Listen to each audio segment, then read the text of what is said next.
The sun was setting on a peaceful suburban neighborhood in Kansas, painting the sky with hues of orange and pink. Sarah Johnson, a bright-eyed 7-year-old with curly brown hair, was playing in her backyard. She giggled as she chased after her puppy, Max, completely unaware of the danger lurking above. High in Earth's orbit, a massive warship belonging to the Galactic Empire hovered silently. Its dark, metallic hull reflected the fading sunlight, making it barely visible to the naked eye.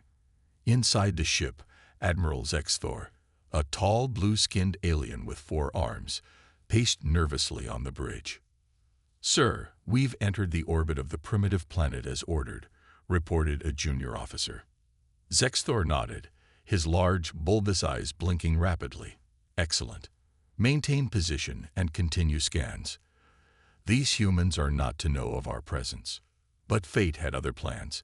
In the ship's weapons bay, a young technician was running routine maintenance on the main cannon. His 3-fingered hand slipped, accidentally activating the firing sequence. "No, no, no," he screamed, frantically trying to abort the process. But it was too late. A blinding beam of energy erupted from the warship, streaking through Earth's atmosphere in a fraction of a second. The beam struck Sarah's backyard with pinpoint accuracy, vaporizing everything within a 10-foot radius. Sarah never knew what hit her. One moment she was laughing, reaching out to pet Max. The next, she was gone. The puppy's startled yelp was cut short as he, too, vanished in the blink of an eye. The blast shook the entire neighborhood.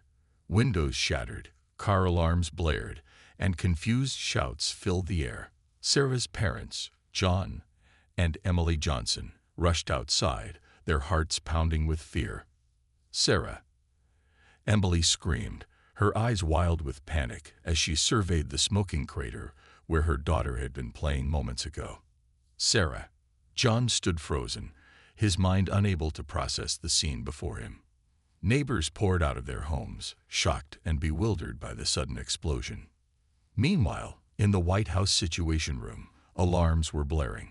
President Samantha Chen, a stern-faced woman in her early 50s, burst through the doors, flanked by her top military advisors. "Report," she barked, her eyes fixed on the giant screen displaying a world map. General Mike Hayes, a grizzled veteran with a thick mustache, stepped forward. "Madam President, our sensors detected an energy discharge from an unidentified object in Earth's orbit. The blast struck a residential area in Topeka, Kansas." President Chen's face paled. "Casualties." The room fell silent for a moment before a young analyst spoke up, her voice trembling. "Initial reports indicate 1 confirmed fatality, a child." The president's fists clenched, her knuckles turning white. "Do we have visual on the object that fired?" "Yes, ma'am," General Hayes replied, tapping a few keys on his tablet. The main screen changed to show a grainy image of the Galactic Empire's warship. Gasps echoed through the room. For years, world governments had speculated about the existence of advanced alien civilizations. Now they had undeniable proof. And it came in the form of an unprovoked attack that had killed an innocent child. As the gravity of the situation sank in, President Chen's expression hardened. She turned to her chief of staff, her voice low and dangerous. "Get me the other world leaders. Now. And contact the Johnson family. They deserve to know what happened to their daughter." Across the globe, similar scenes were unfolding in government offices and military installations. The world's most powerful people were being jolted awake, informed of an event that would change the course of human history forever. In the Kansas neighborhood, the initial shock was giving way to grief and anger. John Johnson cradled his sobbing wife in his arms, both staring at the spot where their daughter had vanished. Neighbors gathered around them, offering silent support, their own eyes filled with tears and disbelief. As night fell, news helicopters circled overhead, their spotlights illuminating the devastated backyard. Police cordoned off the area, and men in hazmat suits began combing through the crater, collecting samples and taking readings. Little did the mourning family and their shocked neighbors know, but their personal tragedy was about to become the catalyst for Earth's greatest transformation. In secret facilities around the world, long-dormant protocols were being activated. Humanity's hidden strength was about to be unveiled, all because of one little girl named Sarah Johnson. The stars twinkled innocently in the night sky, oblivious to the storm that was brewing. Somewhere up there, Admiral Zexthor and his crew were about to learn a painful lesson. Never underestimate the wrath of a species whose child has been harmed. The world was still reeling from the shocking attack that had claimed young Sarah Johnson's life. As dawn broke over Washington, D.C., the White House buzzed with frantic activity. President Samantha Chen hadn't slept a wink, her eyes red-rimmed but filled with determination as she strode into the Oval Office. Madam President, her chief of staff greeted her. The emergency meeting of world leaders is set to begin in 5 minutes. Chen nodded, straightening her jacket. It's time to show our cards, John. Initiate Protocol Omega. John's eyes widened. Are you sure? Once we do this, there's no going back. They killed a child on our soil, Chen said firmly. There's already no going back. In a secret bunker deep beneath the Rocky Mountains, General Mike Hayes stood before a massive steel door. He placed his hand on a scanner, spoke a code phrase, and watched as the door slowly creaked open. Inside, rows upon rows of holographic displays flickered to life, revealing images that would have shocked the world. Spaceships, thousands upon thousands of advanced battleships, hidden in underground hangars, underwater bases, and even on the far side of the moon. As world leaders gathered in a secure video conference, President Chen cleared her throat. The faces on the screen turned to her expectantly. Ladies and gentlemen, she began, what I'm about to share will change everything you thought you knew about our world's defenses. With a nod to her tech team, Chen's background changed to show the images from the secret bunker. Gasps and murmurs erupted from the video feeds. For the past 50 years, Chen continued, our nations have been secretly cooperating on Project Starshield. We've reverse-engineered alien technology from crashed UFOs, developed our own advancements, and built a fleet capable of defending Earth and taking the fight to any aggressor. The Chinese president leaned forward, his brow furrowed. How many ships are we talking about? Chen took a deep breath. 700,000 battleships, along with support craft and advanced weaponry. Silence fell over the conference. The German chancellor was the first to recover. How was this kept secret for so long? A new voice joined the conversation. Dr. Aisha Patel, a petite woman with streaks of gray in her black hair, appeared on screen. World leaders, I'm the chief scientist of Project Starshield. We've used a combination of advanced cloaking technology, disinformation campaigns, and a network of secret facilities around the globe.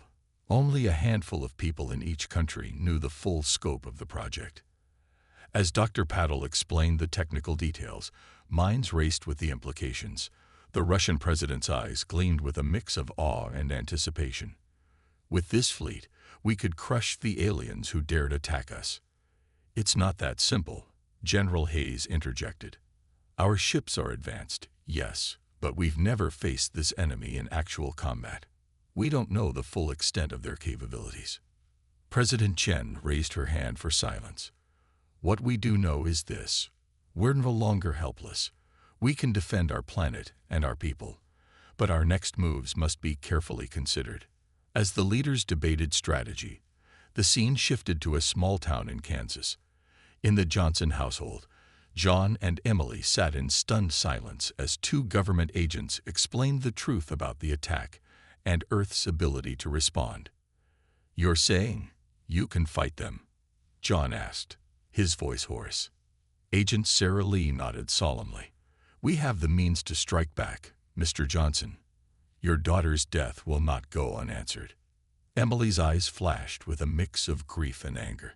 Make them pay, she whispered. For Sarah, and for every child they might threaten in the future. Back in the White House, President Chen ended the World Leader Conference with a decisive statement. We will not cower in fear. We will not let this attack go unanswered. But neither will we rush blindly into galactic war.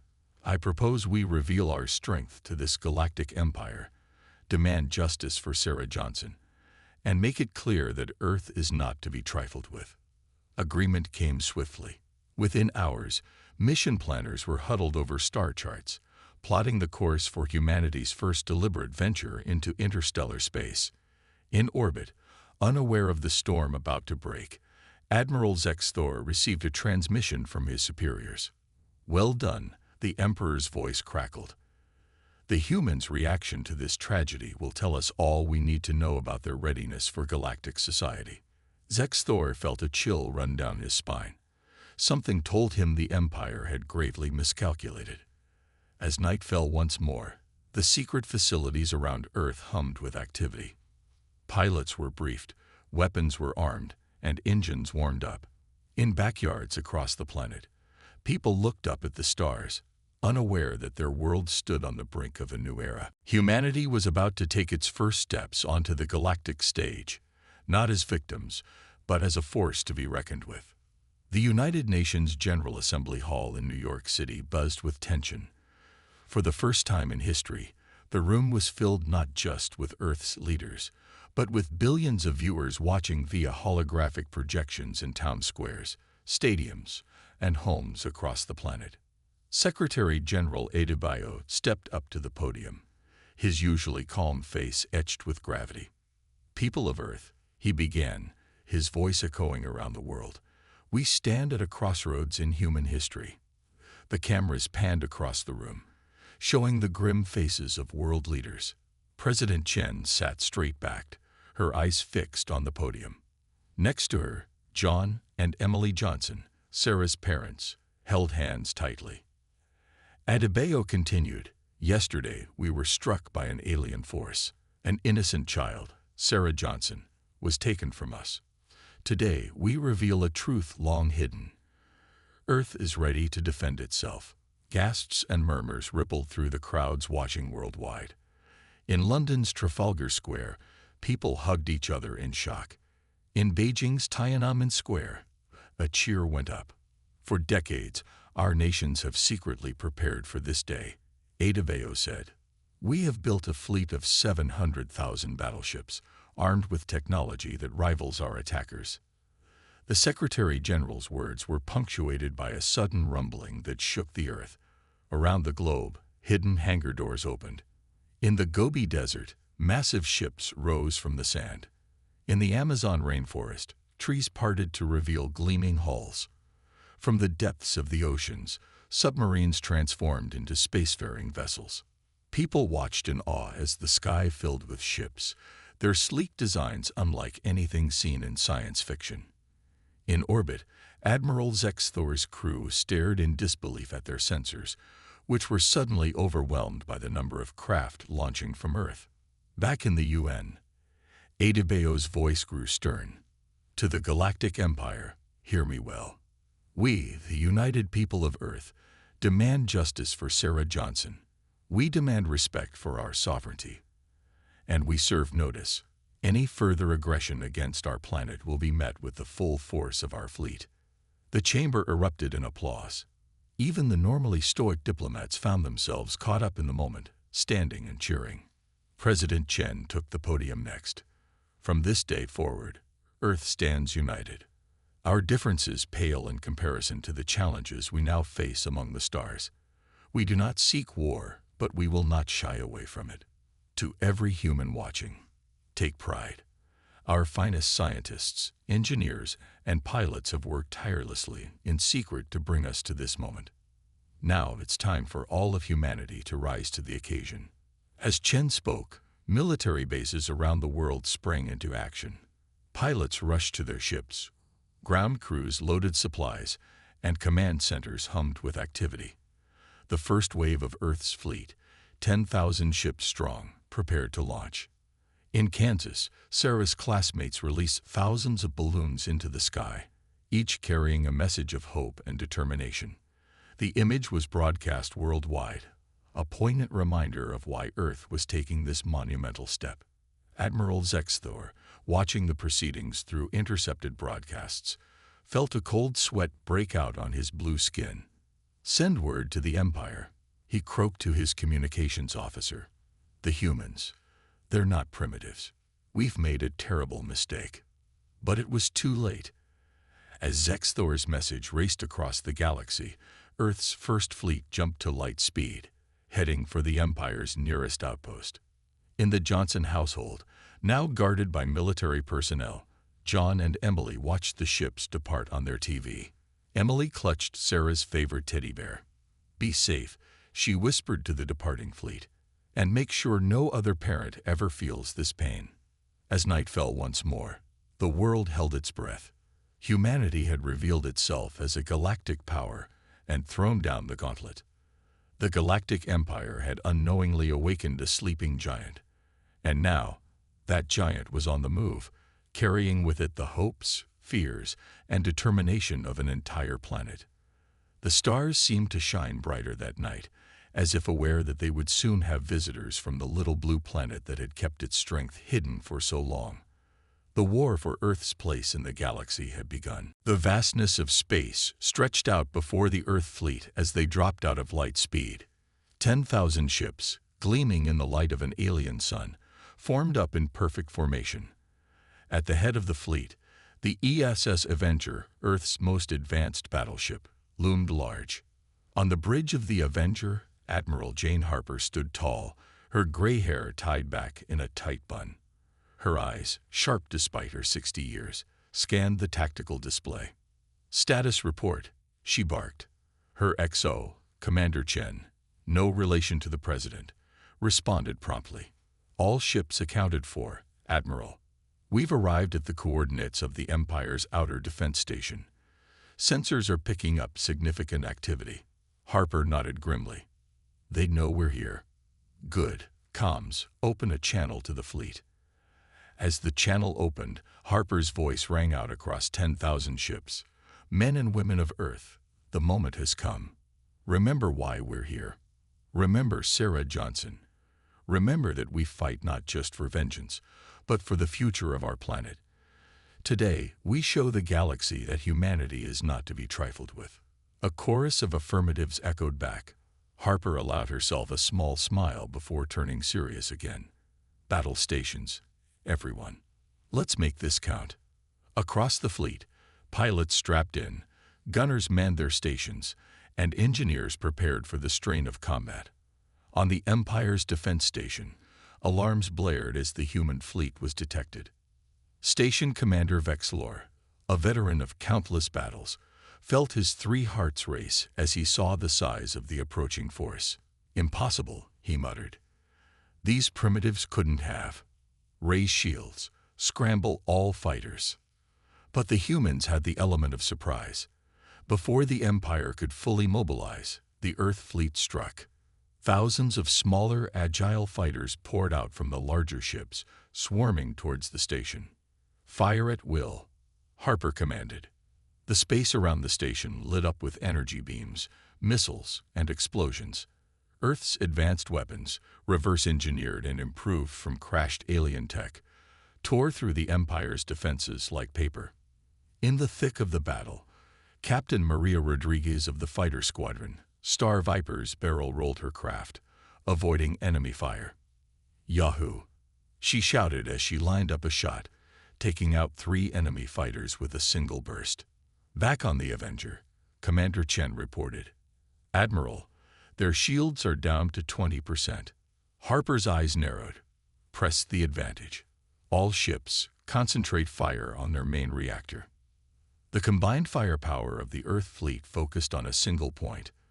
For a moment, it seemed like the station might hold. Then, with a blinding flash, the reactor went critical. The entire station exploded in a spectacular ball of fire. As debris scattered across space, a cheer went up through the Earth fleet. First blood had been drawn, and humanity had come out on top. But Harper wasn't celebrating yet. "Casualty report," she demanded. Chen's face was grim as he replied, "We lost 76 fighters and 3 corvettes, Admiral. Approximately 500 personnel." The bridge fell silent. They had won, but at a cost. Each life lost was keenly felt. Harper straightened her uniform. "Send word to Earth. The first battle is ours, but the war has only begun. And get me a secure channel to their next outpost. It's time they understood who they're dealing with." As the message was sent, the crew of the Avenger watched the holographic display. Hundreds of red dots, representing Empire strongholds, filled the galaxy map. They had struck a blow, but there was a long fight ahead. On Earth, President Chen received the news with mixed emotions. Victory was theirs, but families would soon be receiving news of loved ones lost in battle. She thought of Sarah Johnson's parents and steeled her resolve. The path ahead was difficult, but there was no turning back. In the depths of space, the Earth fleet regrouped, tended to their wounded, and prepared for their next move. The element of surprise was gone now. The next battle would be harder. As the Avengers' engines hummed to life, Harper looked out at the stars. Somewhere out there, the Empire was reeling from this unexpected defeat. Humanity had announced its presence on the galactic stage in a way that could not be ignored. The first strike had been made. Now, the true test of humanity's strength and resolve was about to begin. 3 months had passed since Earth's first strike, and the galaxy was ablaze with conflict. The initial shock of humanity's advanced fleet had worn off, and the Galactic Empire had rallied its vast resources for war. On the jungle planet Nexus Prime, Captain Jack Morrison of Earth's 31st Infantry Division crouched behind the wreckage of an alien tank. Plasma bolts sizzled overhead as his team pushed forward. "Command, this is Morrison," he yelled into his comlink. "We've secured the southern quadrant, but we're taking heavy fire from the ridge." Thousands of light years away, in a hidden bunker beneath the Rocky Mountains, General Sarah Lee studied the holographic battle map. Nexus Prime glowed red, one of dozens of contested planets. "Copy that, Morrison," she replied. "Orbital support is inbound. Hold your position." As she spoke, the EFS Thunderchild broke through the planet's atmosphere, its massive guns turning towards the ridge. With a blinding flash, the enemy position was vaporized. Morrison grinned beneath his helmet. "Thanks for the assist, Thunderchild. Infantry, advance." Scenes like this played out across the galaxy as humanity pushed deeper into Empire territory. Earth's technology, combined with the element of surprise and sheer determination, had given them an early advantage. But the Empire was vast, with resources from thousands of worlds to draw upon. In the galactic capital on Centauri Prime, Emperor Zoxular raged at his generals. His tentacles writhed in anger as he reviewed the latest battle reports. "How?" he roared. "How are these humans, these newcomers, defeating our best fleets?" Grand Admiral Kelthas, a veteran of 1,000 battles, stepped forward. "Your Majesty, we underestimated them. Their technology is unprecedented, and they fight with a ferocity we've never encountered." Zoxular's eyes narrowed. "Then we must match their ferocity. Initiate Protocol Omega. It's time to show these humans the true might of the Empire." As the Empire prepared its counterattack, other alien races watched the conflict with growing interest. On the water world of Aquarius, the Mer Council debated their stance. "The humans have proven themselves worthy warriors," gurgled Counselor Blogglub. "Perhaps it's time we chose a side in this conflict." Similar discussions were happening across the galaxy. Some races, long oppressed by the Empire, saw an opportunity in allying with Earth. Others, fearing the sudden rise of humanity, began to secretly aid the Empire. Back on Earth, President Chen addressed the United Nations. The room was somber. Initial victories had given way to the harsh realities of a prolonged galactic conflict. "We knew this wouldn't be easy," Chen said, her voice firm. "But we've come too far to turn back now. The Empire thought they could strike us with impunity. They thought we were weak. We've proven them wrong, but the fight is far from over." As she spoke, screens behind her showed footage from various battles. Earth ships engaging in spectacular space dogfights, human marines fighting alongside newly allied alien races, planets liberated from Empire control, their inhabitants cheering Earth's forces. We fight not just for Sarah Johnson now, Chen continued, but for every being in this galaxy who has suffered under the Empire's tyranny. We fight for a future where Earth stands proud among the stars. The assembly erupted in applause. Despite the hardships, humanity's resolve remained unbroken. In a hospital ship orbiting a contested planet, Emily Johnson, Sarah's mother, tended to wounded soldiers. She had volunteered as a nurse, determined to play her part in the war sparked by her daughter's death. As she bandaged an injured alien ally, a Thoraxian with 4 arms and iridescent skin, Emily smiled softly.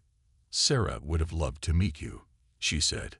The Thoraxian chittered appreciatively. "Your daughter's spirit gives strength to us all," it replied in broken English. As the Galactic War raged on, alliances shifted, heroes rose, and the fate of civilizations hung in the balance. Humanity, once thought of as primitive by the Empire, had become the spark that ignited a revolution across the stars.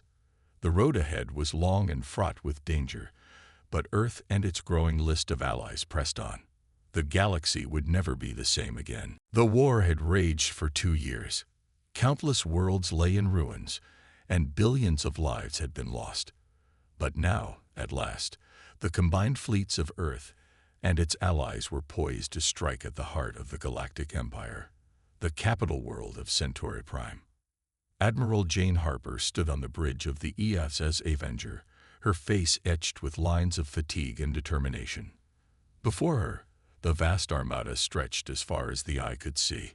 Human ships flew alongside the crystalline vessels of the Thoraxians, the organic hives of the Zartak swarm, and dozens of other alien designs.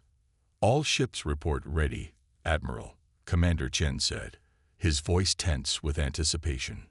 Harper nodded grimly. "Send the signal. It's time to end this war."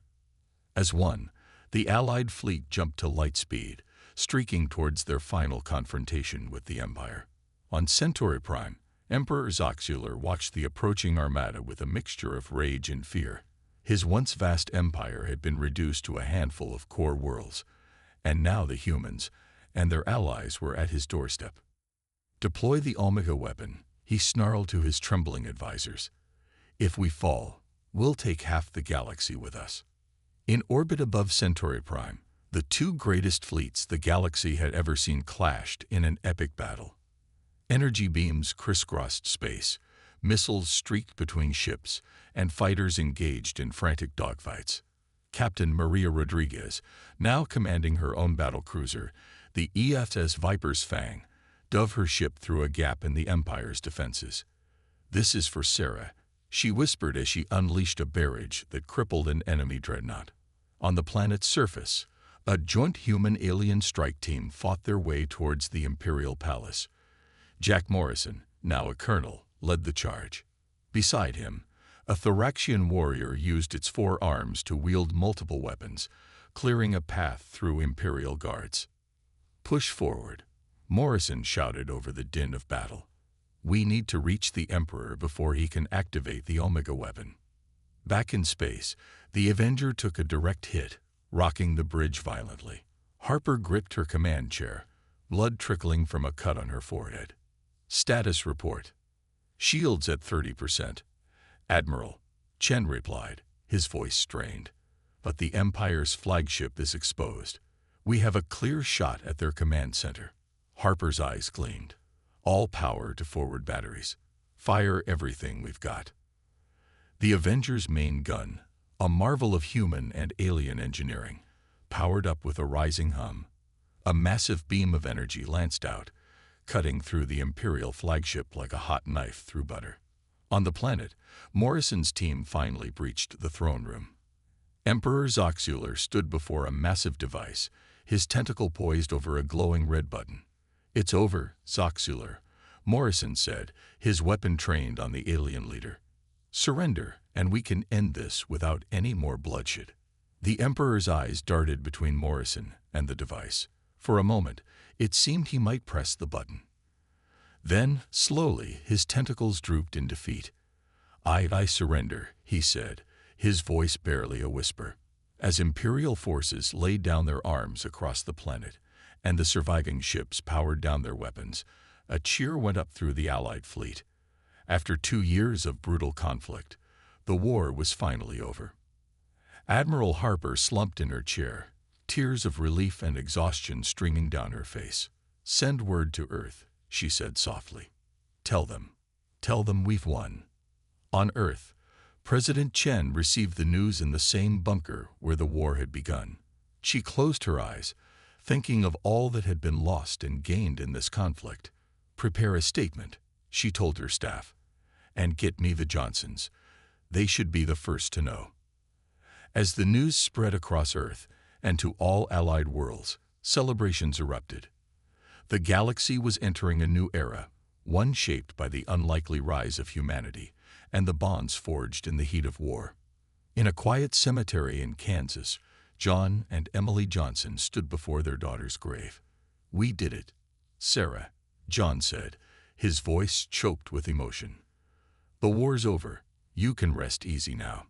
As a warm breeze rustled the flowers on the grave, it seemed to carry a whisper of hope for a brighter future among the stars. 5 years had passed since the fall of the Galactic Empire.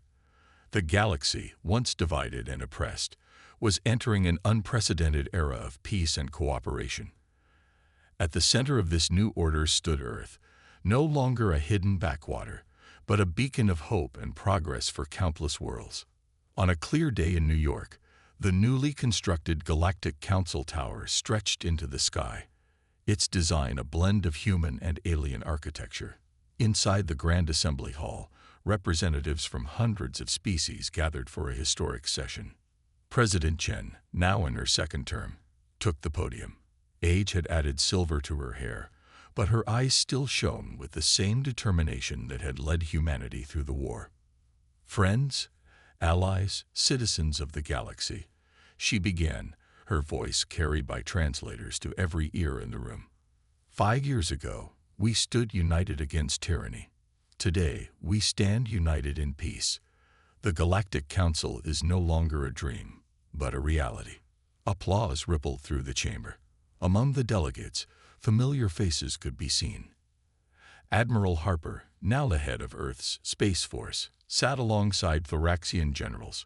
Colonel Morrison, his uniform adorned with medals, chatted with his Zartak ambassador. As Chen continued her speech, the scene shifted to a classroom in Kansas. A young teacher, Lisa Johnson, Sarah's cousin, stood before a group of eager students, human and alien children learning side by side. "Can anyone tell me what event sparked the Galactic War?" Lisa asked.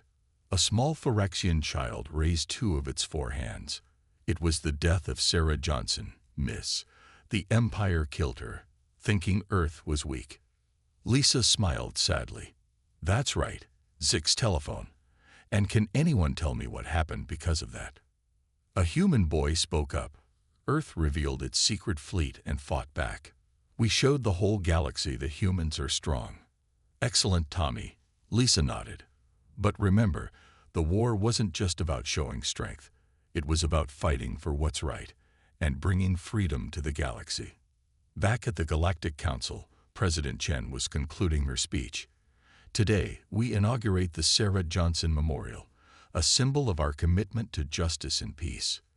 The assembly moved outside, where a grand statue stood in the plaza. It depicted Sarah, but not as the child she was. Instead, it showed her as she might have been.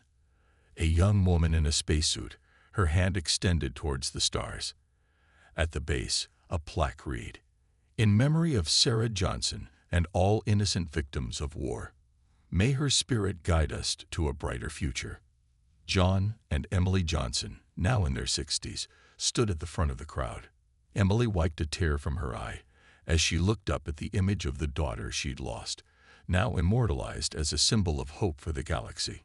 In orbit above Earth, the Galactic Peace Station hummed with activity. Once the flagship of Earth's war fleet, the ESS Avenger had been transformed into a center for diplomacy and scientific cooperation. In its main laboratory, human scientists worked alongside alien researchers, unlocking the mysteries of the universe. Dr. Maria Rodriguez, formerly captain of the Viper's Fang, adjusted a complex holographic display. With this new hyperdrive technology, she explained to her diverse team, we'll be able to explore beyond the boundaries of the known galaxy. Who knows what we'll discover?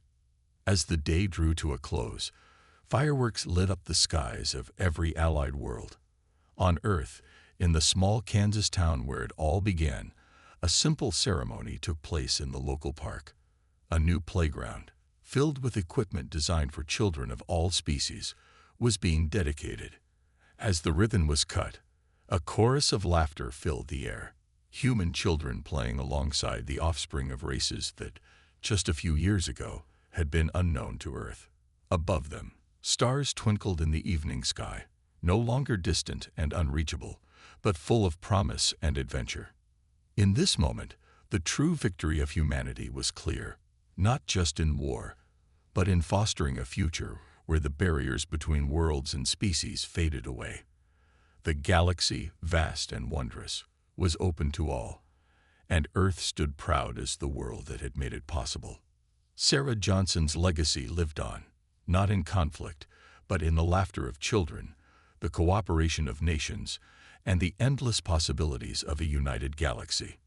Humanity had not just found its place among the stars, it had helped create a better universe for all.